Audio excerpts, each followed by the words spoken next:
Hello, welcome കേട്ടോ. നിങ്ങളിപ്പോൾ ശ്രദ്ധിച്ചിട്ടുണ്ടോയെന്നറിയത്തില്ല, അതോ മുമ്പ് ഇങ്ങനെ തന്നെ ആണോ? അതും എനിക്കറിയാൻ വയ്യ. ഞാൻ മുമ്പ് ഇങ്ങനെ കണ്ടിട്ടില്ല. ഇപ്പൊ സൂര്യൻ എന്താണെന്നറിയില്ല, ഇങ്ങനെ ഒരു തീജ്വാല പോലെയാ കാണുന്നത്. ഭയങ്കര റെഡിഷ് ആയിട്ട് ചുമന്ന് തുടുത്ത സൂര്യനെ ഇപ്പൊ കാണാൻ കഴിയും.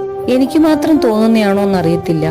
മുമ്പൊന്നും ഞാൻ ഇത്രത്തോളം കളറിൽ ഞാൻ കണ്ടിട്ടില്ല. ഇപ്പൊ കുറച്ച് ദിവസങ്ങളായിട്ട് ഇങ്ങനെയാ കാണുക. അതിന് 2 ദിവസം മുമ്പുള്ള സൂര്യൻ എന്ന് പറഞ്ഞാൽ അത് നിങ്ങളോട് എങ്ങനെ എനിക്കത് പറഞ്ഞറിയിക്കണോന്നറിയത്തില്ല. പക്ഷെ ആ സമയം എൻ്റെ മൊബൈൽ ഇല്ലാഞ്ഞിട്ടാ മോളെ ട്യൂഷന് വാങ്ങിക്കാനല്ല, മോളെ ട്യൂഷന് വിളിക്കാൻ പോയെടുത്ത് ആ വയലിന്റെ കരയിൽ ആ സൂര്യനെ എനിക്ക് അറിഞ്ഞുകൂടാ അത് എങ്ങനെ പറയണമെന്ന്.